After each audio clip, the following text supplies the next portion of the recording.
এখানে আমি একটা অটোওয়ালাকে জিজ্ঞেস করলাম এই সামনেই নেমে, ঠিক আছে, বলে 100 টাকা। 100 টাকা কোনো হতেই পারে না, এখান থেকে একটুখানি রাস্তা, এরকম কিন্তু আপনাদের সাথেও হতে পারে, তো একটুখানি দেখে নেবেন। 100 টাকা ভাড়া কখনোই নয়। পরেশনাথ মন্দির যাবে 100 টাকা ভাড়া হয় নাকি? 100 টাকা ভাড়া। শীতকাল কিন্তু পড়ে গেছে, আর শীতকালে কিন্তু ঘোরাঘুরি আমাদের লেগেই থাকে। একদিনে ঘোরার মতন, আর কলকাতার মধ্যে একদিনে ঘোরার মতন এই জায়গাটি কিন্তু খুবই সুন্দর। আপনারা কিন্তু ঘুরে আসতেই পারেন এই পরেশনাথ মন্দির। মানে এটা বাজে আছে, ভাঙা তো ভিডিও বানাচ্ছে, ভাঙা দিয়েছেন তো, আমার কি বলবো। গুড মর্নিং সকলকে, আমি অঙ্কনা, আর আপনারা দেখছেন আমার চ্যানেল দেশান্তরী ব্লগস। তো আজকে আমি যাব উত্তর কলকাতার একটা অন্যতম মন্দিরে। তো চলুন যাও। আমি এখন আছি গড়িয়া মেট্রো স্টেশনে, এখান থেকে আমি যাব শোভাবাজার মেট্রো স্টেশন।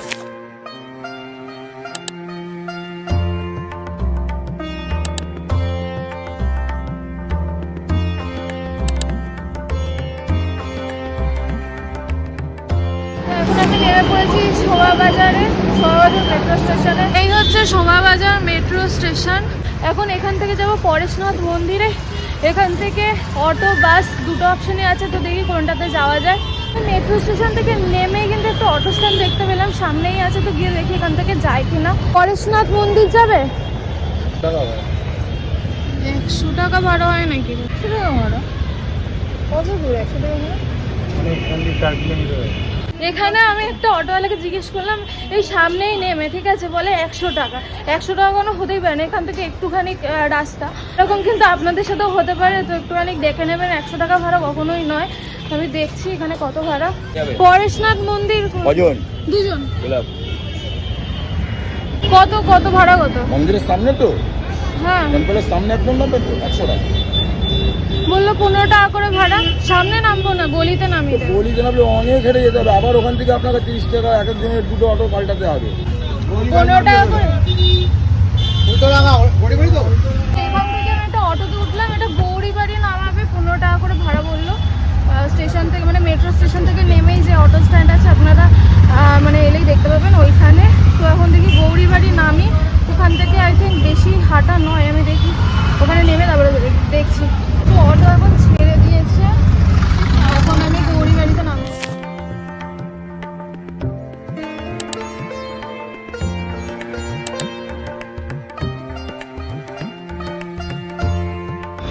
এই যে এখানে চারমাথার মোড় আছে, এই চারমাথার মোড়ে নামতে হবে, এই জায়গাটা অটো করে নামতে হবে। এটা হচ্ছে গৌরীবাড়ি।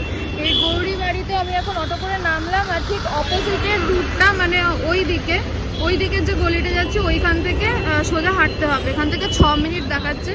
এই যে আমি নেটে দেখলাম, 6 মিনিট দেখাচ্ছে। তো চলুন যাওয়া যাক। এখানটা হাঁটতে হাঁটতে দেখলাম এখানে বড় একটা মার্কেট আছে। এই যে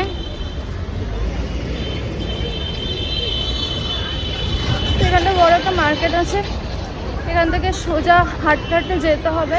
দেখি কতক্ষণ লাগে। নেটে তো দেখলাম 6 মিনিট, মানে ম্যাপে দেখলাম 6 মিনিট দেখাচ্ছে। তো এখান থেকে এখন আমি হেঁটে হেঁটে যাচ্ছি।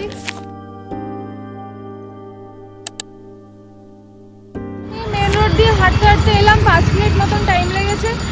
মেন রোড দিয়ে আসার ঠিক বাঁ হাতে যে রাস্তাটা, সেই রাস্তাটা ধরে যেতে হবে। এই যে বাঁ হাতের রাস্তাটা, তো এই যে বাঁ হাতে ঢুকেই আপনারা এই মন্দিরটা দেখতে পাবেন। এই যে এখানে টোটাল 4টে মন্দির আছে, এই 4টে মন্দিরে আমি আজকে দেখবো। তো এটা কিন্তু 3টের সময় খোলা থাকে, আমি নেটে যেটা দেখলাম 3টের সময় খোলা থাকে। তো এখন বাজে কিন্তু ঠিক 3টেই বাজে এখন। এই যে তো ঠিক 3টে বাজে, তো দেখি এখন খুলেছে নাকি, খুলে যাওয়ার তো কথা।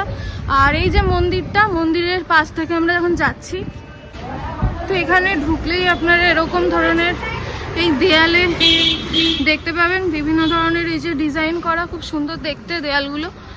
তো এখান থেকে আমি এখন সামনের দিকে হেঁটে যাচ্ছি। তো এই যে মন্দিরের এন্ট্রেন্সটা হচ্ছে এইটা, এই যে মন্দিরের এন্ট্রেন্সটা। তো এখন মন্দির খোলাই আছে, ভেতরে খোলা আছে নাকি ঠিক জানি না, দেখতে হবে। এই যে মন্দিরটা, তো আমি এখন এই মন্দিরের ভেতরে ঢুকলাম। মন্দিরটা কিন্তু খুবই সুন্দর দেখতে। এই যে খুবই সুন্দর দেখতে চারিদিকটা। আর এখানে ঢুকেই আপনার ডান হাতে একটা ছোট পুকুর মতন করা আছে, মানে মেন গেট থেকে ঢুকেই আপনার ডান দিকে পড়বে এই যে একটা সুন্দর পুকুর। পুকুরে কিন্তু অনেক মাছ আছে, ওই যে একটা সাদা মাছ দেখা যাচ্ছে। তো এখানে অনেক মাছটা ছাড়া আছে, বেশ সুন্দর একটা পরিবেশ।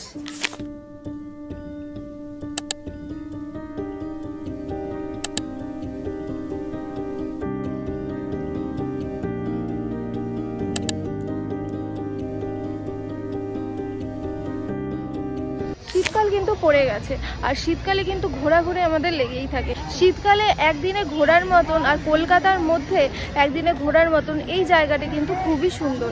আপনারা কিন্তু ঘুরে আসতেই পারেন এই পরেশনাথ মন্দির।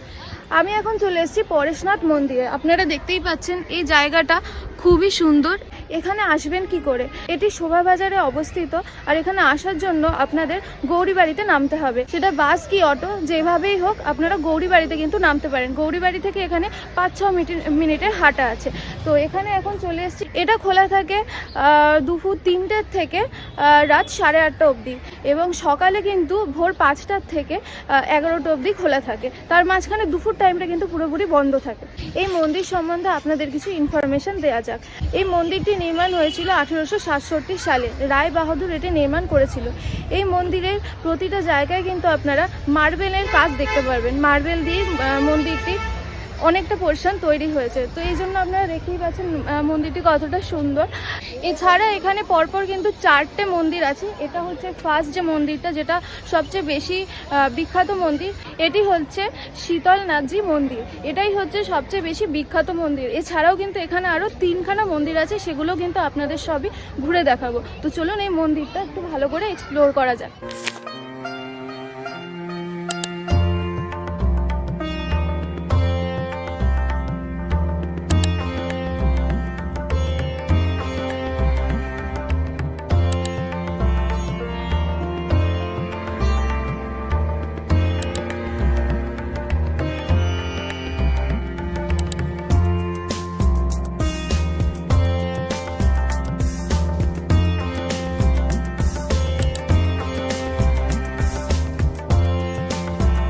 এই যে এখানটা আপনারা দেখতেই পাচ্ছেন কি সুন্দর একটা মানে গার্ডেন মতন করা আছে।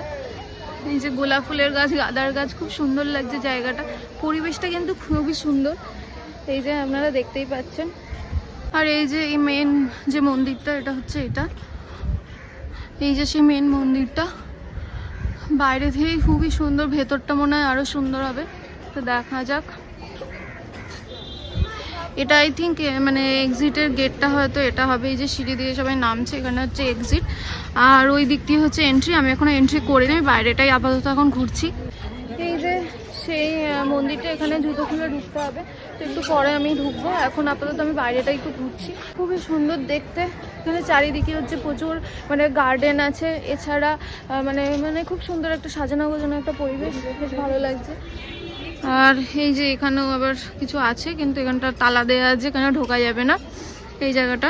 তো এই যে হচ্ছে মন্দির, আর মন্দিরের ঠিক বাঁদিকে হচ্ছে এরকম একটা মানে দালান বাড়ি টাইপের করা আছে। এই যে এই জায়গাটা সিঁড়ি দিয়ে উঠতে হবে। তো দেখি চাই।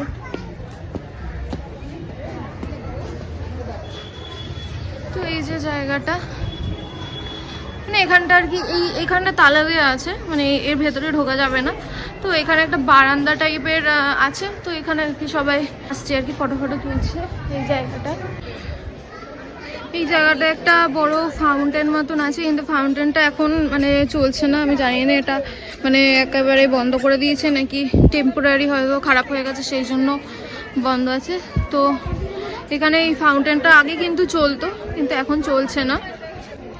তো এই হচ্ছে এই জায়গাটার পুরো একটা মানে আমি ওই দিক দিয়ে ঘুরে এই দিক পর্যন্ত এলাম।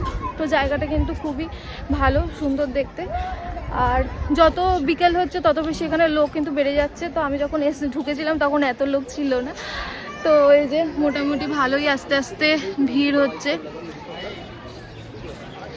তো এখানে ভালোই ভিড় হচ্ছে। তো আমি এখন বাইরের যে এরিয়াটা আছে সেটা পুরো ঘোরা হয়ে গেছে। তো এখন আমি যাব ভেতরে। ভেতরে জুতো খুলে যেতে হবে, আর ক্যামেরা এলাও আছে নাকি আমি ঠিক জানি না, তো সেটা জিজ্ঞেস করে নেবো। তো দেখি এখন ভেতরে ঢোকা যায়। মন্দিরটা দেখে কিন্তু এই সবে বেরোলাম মন্দিরের ভেতর থেকে। মন্দিরের ভেতরটা কিন্তু অসম্ভব সুন্দর কারুকার্য করা, কাজ দিয়ে পুরো কারুকার্য করা আছে আর খুবই সুন্দর। আপনারা বাইরেটা দেখেই কিন্তু বুঝতে পারছেন, আর ভেতরটা মানে মন্দিরের ভেতরটা কিন্তু আরও বেশি সুন্দর। তো এখানে কিন্তু মন্দিরের ভেতরে একটা প্রদীপ আছে, যেটা বলা হয় যে এই মন্দিরটা যখন নির্মাণ করা হয়েছিল মানে 1867 সালে, তখন থেকে কিন্তু ওই প্রদীপটা জ্বলছে, কিন্তু ওই প্রদীপটা এখনো অবধি নেবেনি। তো আমি এখন চলে এসেছি জৈন শ্বেতাম্বর মন্দিরে। এই যে আপনারা দেখতেই পাচ্ছেন মন্দিরের যে একদম ভেতরটা, ওখানে কিন্তু ফটো তোলা নিষেধ। তো বাকি এখানে একটা সুন্দর গার্ডেন আছে, তো এই গার্ডেনটা আপনাদের দেখাচ্ছি। তো এই দিক দিয়ে কিন্তু সুন্দর একটা গার্ডেন, আর ওইদিকে অনেক ফুল গাছের মানে গার্ডেন আছে। আর এই যে মন্দিরটা, ওখানে কিন্তু ফটো তোলা নিষেধ। তোর একটা পুকুর আছে ঠিক ওই আগের মন্দিরটার মতন, এই যে মন্দিরটা পুকুরটা।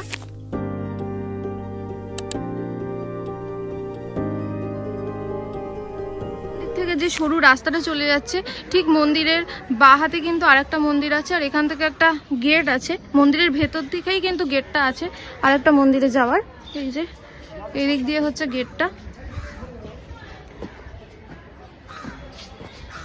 এখান থেকে আরেকটা মন্দির আছে, এই যে আপনারা দেখতেই পাচ্ছেন।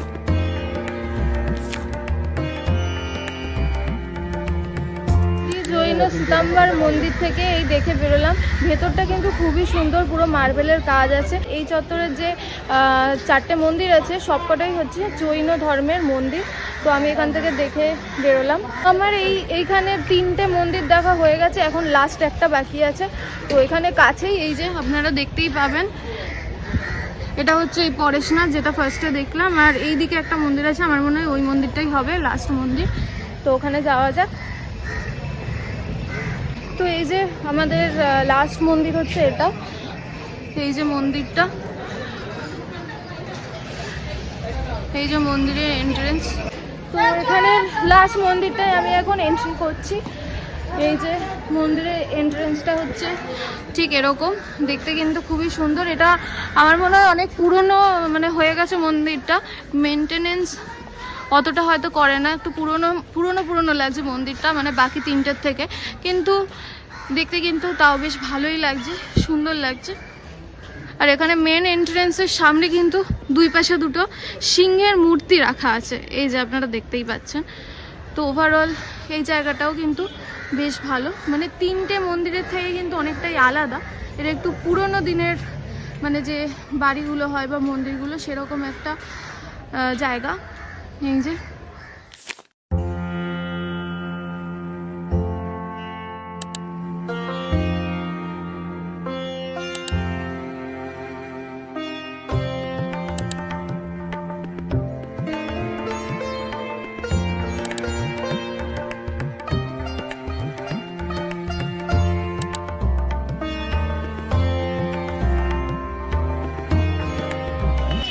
আমাদের 4 নাম্বার মানে যে লাস্ট মন্দিরটা সেটা দেখা কিন্তু হয়ে গেছে। ভেতরে মহাবীরের মন্দির মানে মূর্তি রাখা আছে। তো আমাদের এই 4টে মন্দির দেখা হয়ে গেছে। তো আমি এখন এখান থেকে নিচ্ছি এক্সিট। তো এখন যাব বাড়ির দিকে। এই যে এখানে সব মানে স্টলগুলো আছে, এখানে ফুচকা ঘুগনি থেকে শুরু করে ডাল পকোড়া মানে অনেক কিছুই আছে। আর এই যে সামনে হচ্ছে পরেশনাথ মন্দিরের যে গেটটা, এটা বাবা কি বাজে মানে এটা বাজে আছে, ভাঙা তো ভিডিও বানাচ্ছে তারপরে বলছেন বাজে আছে। ভাঙা দিয়েছেন তো আমার কি বলবো। না আমরা খাই কি হ্যাঁ তুমি খাও বহুত ভেঙেই খায় না ভেঙে কেন খাবো, এই শোনো করবো খাবো। হ্যাঁ হ্যাঁ ঠিক আছে, ও বানাবে। এটা খুব বাজে, এ দেখি এবার টেস্ট করে। আরে এটা বাজে তো টেস্ট কি করে হবে? क्या बोलिए भेलपुरी है, पापड़ी चाट है, क्या है? ধরো এই যে পাপড়ি চাট নেওয়া হলো, একটা 60 টাকা করে নিয়েছে, তাও মানে ঠিকঠাক করে দেয়নি। খেয়ে দেখি এখন কিরকম। খেতেও পারবো না, বেকার। এই যে পরেশনাথ মন্দির থেকে বেরিয়েই কিন্তু এই জায়গাটা অনেক মানে খাওয়ার স্টল টল আছে। তো এইখান থেকে হচ্ছে আমি খেলাম, এখান থেকে আমি পাপড়ি চাট খেলাম। পাপড়ি চাটটা 60 টাকা নিল, একেবারেই ভালো না খেতে। তো পাপড়ি চাট খাওয়া হয়ে গেছে। তো এখানে দেখি আর কি খাওয়া যায় এদিক দিয়ে। দাদা 20 টাকা দেবেন। এই যে ডাল বড়া নিয়ে নিয়েছি। তোমার হয়ে গেছে তো ওই একই তো। এই যে 10 টাকার ঘুগনি, এটা কিন্তু 10 টাকা নিল। দেখে তো ভালোই লাগছে, খেয়ে দেখি কেমন খেতে। এখন বাজে বিকেল 5টা, আমি ওই মন্দির চত্বর থেকে বেরিয়ে আসলাম। তো এখন যাচ্ছি বাড়ির দিকে। তো আজকের ভিডিওটা এই পর্যন্তই, দেখা হবে পরের ভিডিওতে। আমার ভিডিও যদি আপনাদের ভালো লেগে থাকে তাহলে please like, share and subscribe my channel. আর আমাকে কমেন্ট করে জানান যে এরপরে আমি কোথায় কোথায় যাব কলকাতার মধ্যে। এর পরের ভিডিওগুলো কিন্তু কলকাতার বাইরেও হবে। তো আমাকে কমেন্টে জানাবেন যে আমি কোন জায়গাতে গিয়ে ভিডিও করব এবং এক্সপ্লোর করব। তো দেখা হচ্ছে পরের ভিডিওতে।